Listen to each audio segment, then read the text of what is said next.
What happens when a girl is forced to marry a man the world calls a devil, only to discover that beneath the ice in his veins burns a fire that was meant for her alone? Stay with me till the end, because this story will break your heart, twist your mind, and make you believe that even the coldest soul can melt for the right touch. And if you crave intense love stories filled with suspense, shocking twists, and emotional miracles, subscribe to this channel now. You don't want to miss what's coming next. She never believed in devils until the day she was forced to marry one. The contract was signed in her father's trembling handwriting, the ink still wet with desperation, and by midnight she stood beneath crystal chandeliers in a mansion that looked less like a home and more like a kingdom carved from frost, waiting for the man whispered about in business circles as ruthless, merciless, untouchable. The CEO who crushed competitors without blinking, who had eyes colder than winter steel and a heart rumored to be made of stone.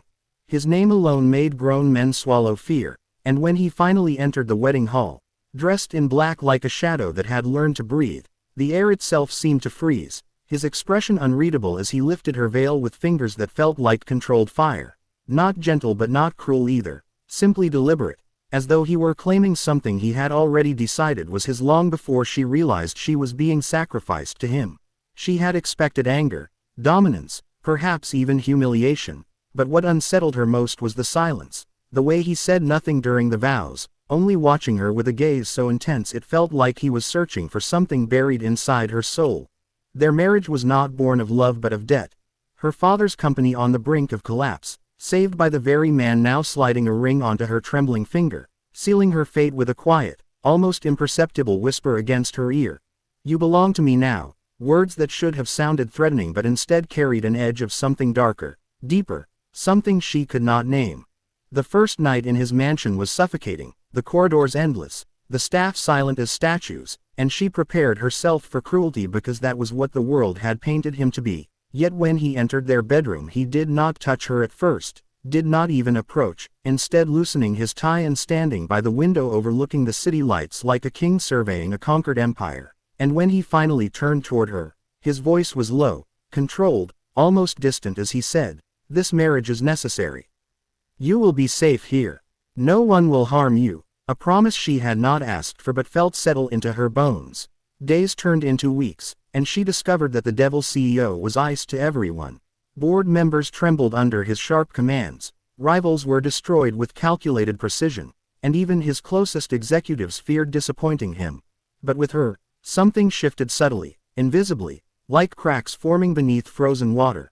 He never raised his voice at her, never forced conversation, yet he watched her constantly, as if guarding her from dangers she could not see. And when she once slipped on the marble stairs, it was his arms that caught her before she fell, his grip strong and possessive, his breath brushing her temple as though the mere thought of her getting hurt unsettled him more than he wanted to admit.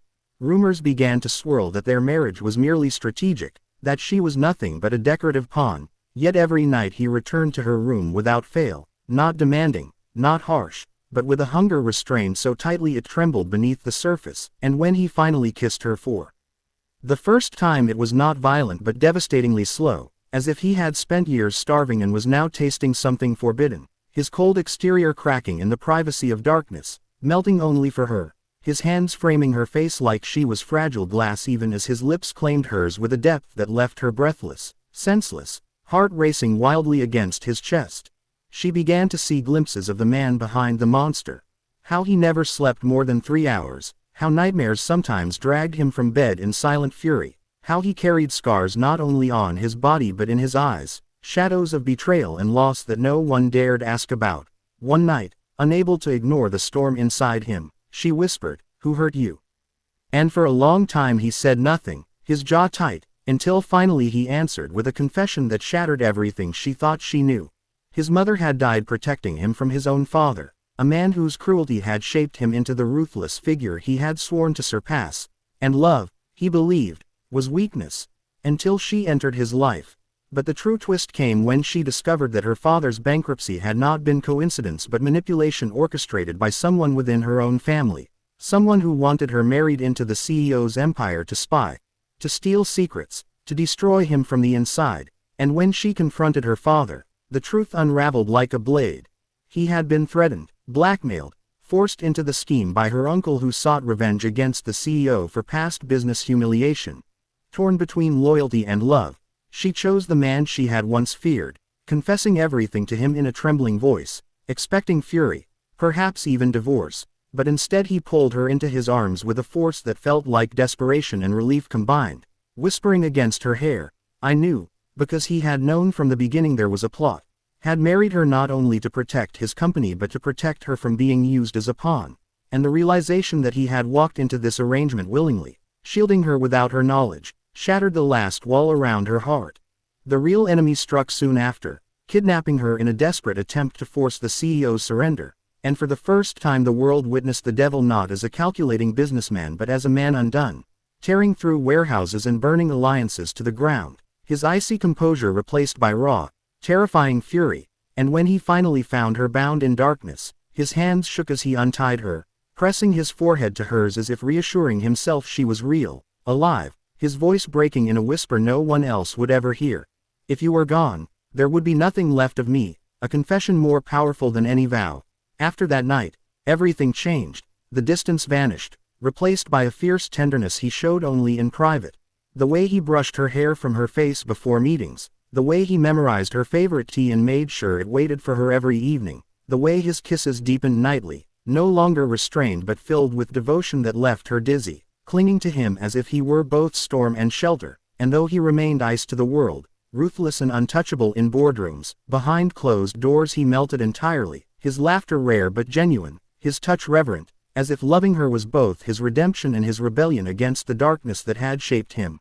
Yet the final revelation came months later when she discovered documents proving that he had been supporting her father's company anonymously long before the forced marriage, quietly ensuring her family never truly fell into ruin. And when she confronted him, tears in her eyes, he admitted he had noticed her years ago at a charity gala, had been struck not by beauty alone but by the way she defended a staff member from humiliation, and from that moment he had watched from afar, refusing to approach because he believed someone like him would only taint someone like her, until fate and conspiracy pushed them together. She realized then that what began as coercion had been, in his silent heart, a long-buried hope, and that every cold glance, every calculated move, had hidden a man terrified of losing the only light he had ever wanted. Their love did not erase his darkness but transformed it, softened it, gave it direction, and as years passed the empire he built became not just a monument to power but a fortress of protection around the woman who had unknowingly thought him. And every night, no matter how brutal the day had been, he returned to her not as a devil but as a man desperate for her warmth, kissing her until the world outside ceased to exist, until the scars of his past quieted beneath her touch, until even the ice in his veins remembered how to feel.